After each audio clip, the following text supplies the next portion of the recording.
پھر اللہ کے سامنے دعائیں بھی کرتے ہیں، اے ہمارے رب ہب لنا من ازواجنا وذریاتنا قرۃ اعین، ہمیں ہماری بیویوں کی طرف سے، اولاد کی طرف سے آنکھوں کی ٹھنڈک عطا فرما۔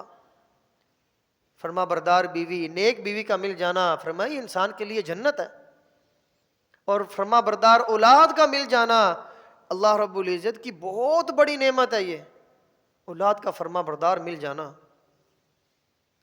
وجعلنا کہ رحمان کے بندے وہ ہیں کہ جو زمین پر عاجزی سے چلتے ہیں۔ وَإِذَا خَاطَبَهُمُ الْجَاهِلُونَ قَالُوا سَلَامًا، جب جاہل لوگ ان سے مخاطب ہوتے ہیں تو سلامتی کی گفتگو کرتے ہیں، سلامتی والی بات کرتے ہیں۔ یمشون علی الارض ہونا، زمین پر عاجزی سے رہتے ہیں، زمین پر عاجزی سے رہتے ہیں، چلنا یہاں مراد ہے۔ یہ چال کے اندر بھی عاجزی ہوتی ہے، گفتگو کے اندر بھی عاجزی، بولنے چالنے کے اندر بھی عاجزی، معاملات میں بھی عاجزی، کہ انسان اللہ رب العزت کا بندہ بن کے عاجز بن کے زندگی گزارے گا، اللہ رب العزت اس سے رفعت و بلندیاں عطا فرمائیں گے۔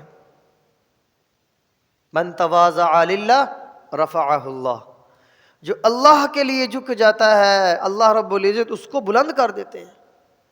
آج غلطی ہو جائے کسی سے اور اسے کہا جائے جناب معذرت کر لو، لوگ اس کو توہین سمجھتے ہیں، حالانکہ جو درگزر کرنے والا ہے، معافی مانگنے والا ہے، خیر اگر غلطی ہو گئی ہے تو چھوڑ دے، معذرت کر لے، اللہ رب العزت اس کو بہت پسند کرتے ہیں۔ اور معاف کرنے والے کے بارے میں اللہ پاک کیا فرماتے ہیں؟ ان اللہ عفو، بے شک اللہ رب العزت معاف کرنے والے ہیں، یحب العفو، اور معاف کرنے کو پسند کرتے ہیں۔ اللہ کی صفات میں سے صفت ہے یہ، اس لیے اگر کسی سے کمی ہو جائے تو بڑا دل کر کے معاف کر دینا چاہیے۔ وعباد الرحمن، رحمان کے بندے وہ ہیں، یمشون علی الارض ہونا، جو عاجز بن کے زندگی گزارتے ہیں۔ وَإِذَا خَاطَبَهُمُ الْجَاهِلُونَ قَالُوا سَلَامًا، اور جب جاہل لوگ ان سے مخاطب ہوتے ہیں، جاہلانہ گفتگو کرتے ہیں، تو یہ قالوا سلاما، سلامتی والی بات کرتے ہیں، جواب بھی بڑے احسن انداز سے دیتے ہیں۔ قرآن میں آتا ہے نا وَجَادِلْهُمْ بِالَّتِي هِيَ أَحْسَنُ، کہ جو اللہ کی طرف لوگوں کو دعوت دیتے ہیں، جب لوگ ان سے بحث کرتے ہیں، اللہ پاک حکم دے رہے ہیں وَجَادِلْهُمْ بِالَّتِي هِيَ أَحْسَنُ، کہ آپ جب لوگوں کا جواب احسن طریقے سے دیجئے، اچھی گفتگو کیجئے لوگوں کے ساتھ۔ تو یہ اللہ رب العزت حکم دے رہے ہیں، یہ صفات ہیں کہ سلامتی والی گفتگو کرنا نہیں۔ بعض لوگ کہتے ہیں جواب ٹکا کے دے دا ہے، یہ احمقانہ گفتگو ہے، یہ بیوقوفوں والی بات ہے، یہ ٹکا کے جواب دے دا جی، یہ کوئی بہادری نہیں ہے۔ آپ صلی اللہ علیہ وسلم نے کیا فرمایا؟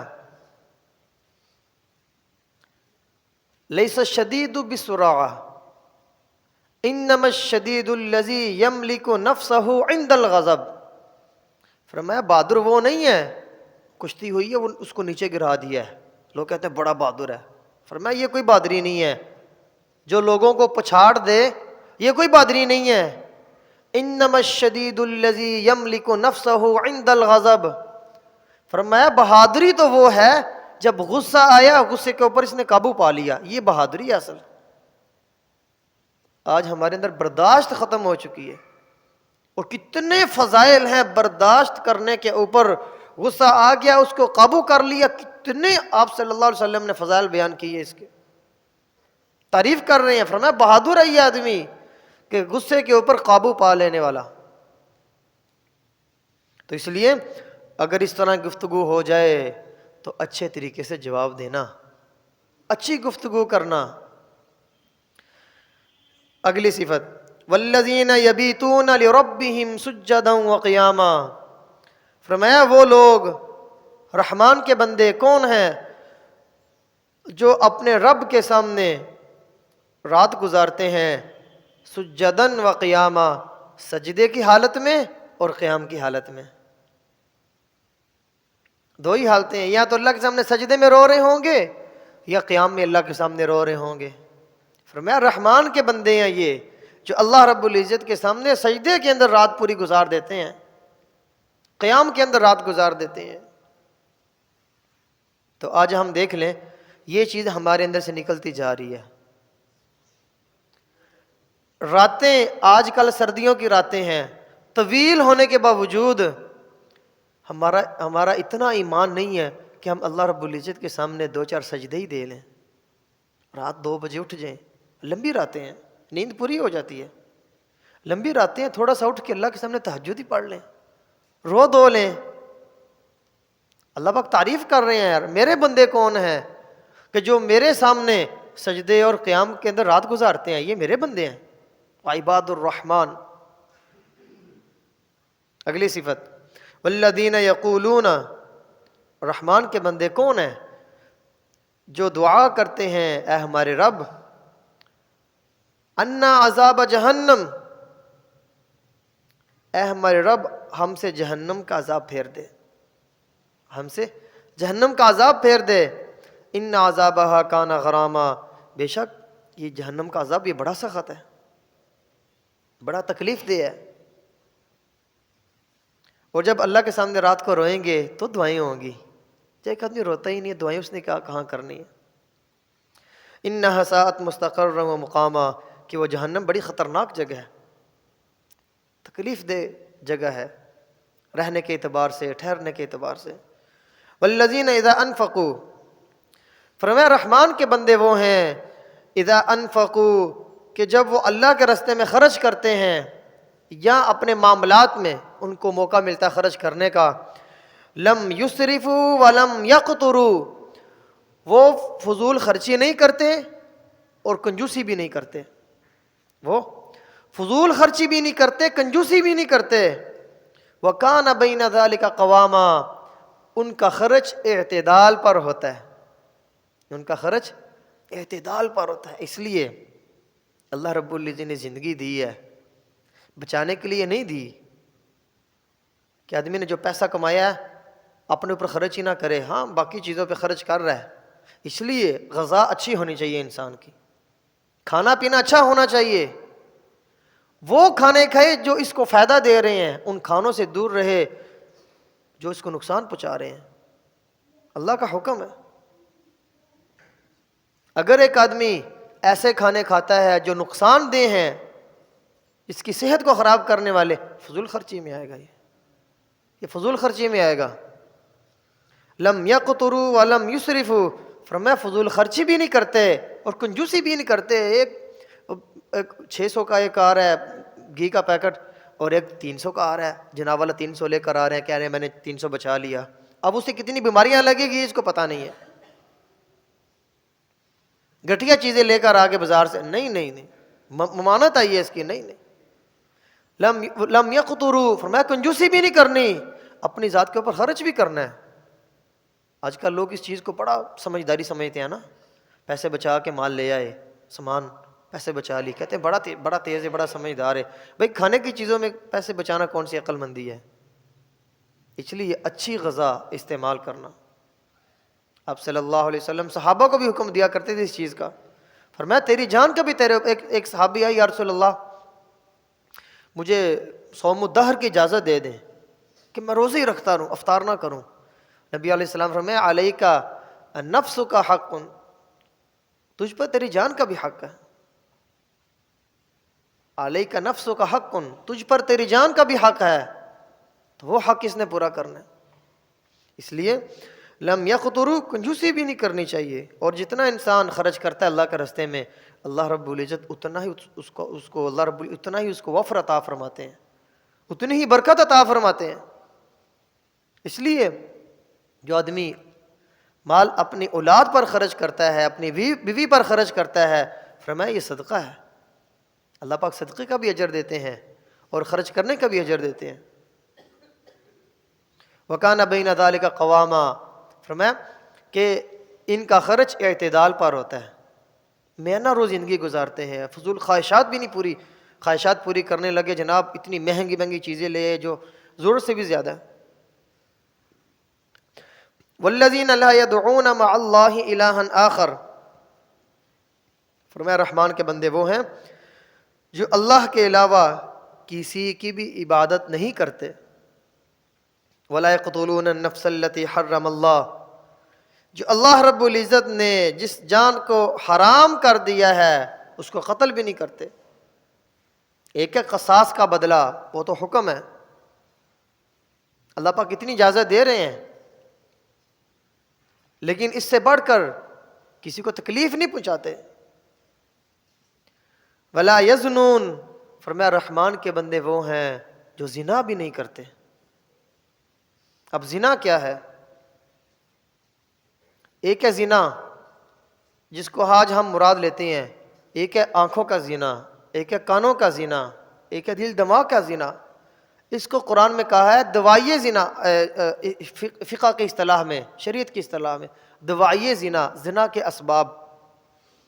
اب انہی چیزوں کے ذریعے انسان زنا کی طرف جاتا ہے.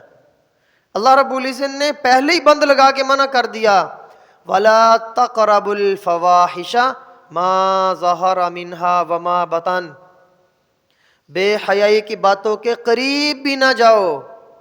جو ظاہری باتیں ہیں، جو پوشیدہ باتیں ہیں، سب سے اللہ رب العزت منع کر رہے ہیں. اسی لیے آنکھوں کو بھی بچانا ہے، کانوں کو بھی بچانا ہے، اور اپنی زبان کو بھی بچانا ہے. ایسی باتیں، ایسے مذاق، ایسے جملے بولنا جس کے اندر بے حیائی ہو منع کر دیا گیا. قرآن میں صراحتاً حکم ہے، اور یہ حرام ہے. یہ قرآن جس کام سے منع کر دے وہ حکم فرض کے درجہ میں آتا ہے، جس کام سے منع کر دے وہ حرام کے درجے میں آتا ہے. وَلَا تَقْرَبُوا، قریب مت جاؤ، فواحشہ، بے حیائی کی باتوں کے، ما ظہر منہا وما بطن، جو ظاہر ہیں، جو پوشیدہ ہیں. اس لیے بعض لوگ مذاق میں بے حیائی کی باتیں کرتے ہیں، زومانہ گفتگو کرتے ہیں، دو مطلب والے الفاظ بولتے ہیں. یہ گناہ ہے. ایک آدمی نے کوئی ایسے الفاظ بولے، دوسرے آدمی کے ذہن میں اس کا غلط مطلب آ گیا، سبب کون بنا؟ یہ بولنے والا. اب اس آدمی نے برا مطلب لیا، بولنے والا سبب بنا. قیامت کے دن اللہ کو جواب بھی یہ دے گا. اور ہمارا تو ایک ایک عمل لکھا جا رہا ہے، ایک ذرہ ہے وہ بھی لکھا جا رہا ہے، ذرے کا بھی حساب ہوگا. فَمَن يَعْمَلْ مِثْقَالَ ذَرَّةٍ خَيْرًا يَرَهُ وَمَن يَعْمَلْ مِثْقَالَ ذَرَّةٍ شَرًّا يَرَهُ. اس لیے ان ساری باتوں سے بچنا. فرمایا رحمان کے بندے وہ ہیں جو زنا بھی نہیں کرتے، اس کے قریب بھی نہیں جاتے. وَمَن يَفْعَلْ ذَلِكَ يَلْقَى أَثَامًا، جو یہ کرے گا وہ اپنے گناہ کا بدلہ پائے گا. يُضَاعَفْ لَهُ الْعَذَابُ يَوْمَ الْقِيَامَةِ، اور یہ برے کام کرنے والا قیامت کے دن اس کے عذاب کو بڑھا دیا جائے گا. یضاعف کا مطلب بڑھا دیا جائے گا، دوسرا مطلب دگنا کر دیا جائے گا. کتنا بڑھا دیا جائے گا اللہ کو معلوم ہے، کتنا اللہ دگنا کریں کہ پہلے کتنا ہو رہا ہے یہ اللہ کو معلوم. وَيَخْلُدُ فِيهِ مُهَانًا، اس میں ہمیشہ ہمیشہ رہیں گے، ذلت کے ساتھ رہیں گے. إِلَّا مَن تَابَ وَآمَنَ، فرمایا کہ مگر جس نے توبہ کر لی اور وآمنہ، ایمان لے آیا، وعمل عملا صالحا، نیک اعمال اس نے شروع کر دیے. یعنی توبہ تائب کی، اس نے پکی توبہ کی. اللہ پاک جس کا قرآن میں حکم دے رہے سورہ تحریم میں، یا ایھا الذین آمنوا توبوا الی اللہ توبۃ نصوحا، اے ایمان والو اللہ کے حضور توبہ کرو، سچی پکی توبہ کرو. توبۃ نصوحا، سچی توبہ کرو، پکی توبہ کرو. فرمایا کہ جس نے پکی توبہ کر لی، سچی توبہ کر لی، ایمان لے آیا، وعمل عملا صالحا، نیک اعمال کرنے شروع کر دیے، فاولئک یبدل اللہ سیئاتہم حسنات، کہ اللہ رب العزت اس کے گناہوں کو نیکیوں سے بدل دیں گے. وکان اللہ غفورا رحیما، فرمایا اللہ رب العزت تو معاف کرنے والے ہیں، مہربان ہیں. ومن تاب، اور جس نے توبہ کی، وعمل صالحا، اور اس نے نیک اعمال کرنے شروع کر دیے، فإنہ یتوب الی اللہ متابا، تو وہ اللہ کی طرف رجوع کرنے والا ہے. اس لیے کوئی کمی کوتاہی ہو جائے فوراً اللہ کی بارگاہ میں رجوع کرنا، فوراً رجوع کرنا۔ اللہ رب العزت بعض اوقات انسان کو اس کے گناہوں کی نحوست کی وجہ سے بھی سزا دے دیتے ہیں۔ قرآن پڑھنے کی توفیق چھین لی، ذکر کی توفیق چھین لی، جس طرح آج کل لوگ عصر کے بعد فوراً اٹھ کے چلے جاتے ہیں۔ کمال نہیں ہے اپنا، لوگ سمجھتے ہیں کہ بھائی مجھے کام تھا، بھائی نہیں، اللہ نے توفیق نہیں دی کچھ دیر ذکر کرنے کی۔ حالانکہ حدیث پاک میں آتا ہے کہ مجھے اے ابن آدم تو مجھے مغرب کے عصر کے بعد فجر کے بعد کچھ دیر یاد کر لیا کر، میں درمیانی حصہ میں تیری کفایت کروں گا۔ پھر ایک جگہ آتا ہے فجر اور عصر کے بعد کچھ دیر اللہ کا ذکر کیا کرو، وہ فرشتوں کی تبدیلی کا وقت ہے۔ جانے والے فرشتے بھی لکھ لیں یہ بندہ ذکر کر رہا تھا، آنے والے فرشتے بھی لکھ لیں یہ بندہ ذکر کر رہا تھا۔ اس لیے فرمایا ہے کہ بہت قیمتی اوقات میں زیادہ قیمتی وقت کون سے ہیں؟ فجر کے بعد، عصر کے بعد۔ اس لیے بعض اوقات گناہوں کی نوست کی وجہ اللہ نیکی کی توفیق چھین لیتے ہیں۔ والذین لا یشہدون الزور، فرمایا رحمان کے بندے وہ ہیں جو جھوٹی گواہی نہیں دیتے۔ آج منہ ملاجہ رکھنے کے لیے آدمی ساتھ دینے لگ جاتا ہے، اللہ پر فرمایا نہیں، کھرا بندہ اللہ کو پسند ہے، سچا بندہ اللہ کو پسند ہے۔ جو جھوٹی گواہی نہیں دیتے، آج کرائے کے گواہ مل جاتے ہیں عدالتوں کے اندر۔ وَإِذَا مَرُّوا بِاللَّغْوِ مَرُّوا كِرَامًا، اور جب بیکار بات پر گزر ہوتا ہے شریفانہ طور سے گزر جاتے ہیں، بحث نہیں کرتے۔ پروگرام ہو رہا تھا، کوئی مجلس لگی ہوئی ہے، فضول گفتگو شروع ہوگی، فرمایا رحمان کے بندے وہ ہیں جو اٹھ جاتے ہیں، جو فضول کاموں میں پڑتے ہی نہیں ہے۔ حدیث پاک میں آتا ہے من حسن اسلام المرء ترک ما لا یعنی، آدمی کے اسلام کی خوبی میں سے یہ ہے فضول کاموں کو چھوڑ دے۔ آدمی کے اسلام کی خوبی میں سے یہ ہے فضول کاموں کو چھوڑ دے۔ وَإِذَا مَرُّوا بِاللَّغْوِ مَرُّوا كِرَامًا، فرمایا جب ان کا کسی بیکار بات پر گزر ہوتا ہے شریفانہ انداز سے گزر جاتے ہیں۔ وَالَّذِينَ إِذَا ذُكِّرُوا بِآيَاتِ رَبِّهِمْ، اور رحمان کے بندے وہ ہیں کہ جب ان کے سامنے ان کے رب کی آیات پڑھ کے سنائی جاتی ہیں لم يخروا علیہا صما وعمیانا، اندھے گونگے نہیں بن جاتے، سوچ بچار کرتے ہیں، غور و فکر کرتے ہیں، سمجھتے ہیں اللہ ہم سے کیا کہہ رہا ہے۔ جس طرح دنیا کے بارے میں سنجیدہ تیز ہوشیار بن کے وقت گزارتے ہیں، معاملات کرتے ہیں، فرمایا رحمان کے بندے وہ ہیں جب ان کے سامنے قرآن کی آیات پڑھ کے سنائی جاتی ہیں سمجھتے ہیں، غور و فکر کرتے ہیں۔ والذین یقولون، اور رحمان کے بندے پھر اللہ کے سامنے دعائیں بھی کرتے ہیں، اے ہمارے رب ھب لنا من ازواجنا وذریاتنا قرۃ اعین، ہمیں ہماری بیویوں کی طرف سے، اولاد کی طرف سے آنکھوں کی ٹھنڈک عطا فرما۔ فرما بردار بیوی، نیک بیوی کا مل جانا فرمایا یہ انسان کے لیے جنت ہے، اور فرما بردار اولاد کا مل جانا اللہ رب العزت کی بہت بڑی نعمت ہے، یہ اولاد کا فرما بردار مل جانا۔ وَجَعَلْنَا لِلْمُتَّقِينَ إِمَامًا، اور دعا کرتے ہیں یا اللہ ہمیں تو متقی لوگوں کا رہنما بنا۔ اولئک یجزون الغرفۃ بما صبروا، اور فرمایا یہی لوگ ہیں، یہ اللہ نے صفات بیان کی، یہی لوگ ہیں کہ جن کو اللہ رب العزت قیامت کے دن جنت میں بالا خانے عطا فرمائے گا، بما صبروا، ان کے صبر کے بدلے میں، وَيُلَقَّوْنَ فِيهَا تَحِيَّةً وَسَلَامًا، پھر اللہ رب العزت ان کا سلام کے ساتھ، دعاؤں کے ساتھ استقبال کرے گا۔ اللہ کی طرف سے بھی سلام آ رہے ہوں گے، فرشتے بھی سلام کر رہے ہوں گے۔ خالدین فیہا حسنت مستقرا و مقاما، فرمایا کہ وہ اس میں ہمیشہ رہیں گے، کیا ہی اچھا ٹھکانہ ہے یہ رہنے کے اعتبار سے اور مستقل رہنے کے اعتبار سے اور ٹھہرنے کے اعتبار سے۔ قل ما یعبأ بکم، اے نبی جی آپ کہہ دیجئے ما یعبأ بکم ربی لولا دعاؤکم، کہ تمہارے رب کو، میرے رب کو تمہاری عبادتوں کی کوئی پرواہ نہیں ہے۔ کیا فرمایا؟ اللہ پاک نے صفات بیان کی، اللہ چاہتے ہیں بندوں کے اندر یہ آئے، اور یہ بھی نہیں کہ یہ صفات ہوں گی تو اللہ کی شان بلند ہو جائے گی، نہیں ایسی کوئی بات نہیں۔ سارے انسان اللہ کے فرما بردار بن جائیں، اللہ رب العزت کے شان میں اتنی بھی زیادتی نہیں ہوگی، اور سارے ہی نافرمان ہو جائیں اللہ کی شان میں ایک ذرے کے برابر کمی نہیں ہوگی۔ فرمایا قل ما یعبأ بکم ربی، اے نبی جی آپ ان لوگوں سے کہہ دیجئے یعبأ بکم ربی لولا دعاؤکم، میرے رب کو تمہاری باتوں کی کوئی پرواہ نہیں ہے. فقد کذبتم فسوف یکون لزاما. ہاں اگر تم اللہ رب العزت کو جھٹلاؤ تو اس کا عذاب بھی بڑا سخت ہے, چمٹ جانے والا عذاب ہے اس کا. تو اس لیے میرے محترم بھائیو, یہ صفات ہیں سورہ فرقان کے آخر میں. ایک رکوع پورا اللہ رب العزت نے اپنی صفات, رحمان کے بندوں کی صفات بیان کی ہیں. تو اللہ تعالیٰ سے دعا ہے کہ اللہ رب العزت ان صفات پر ہم سب کو چلنے کی توفیق عطا فرمائے. سنتیں ادا کر.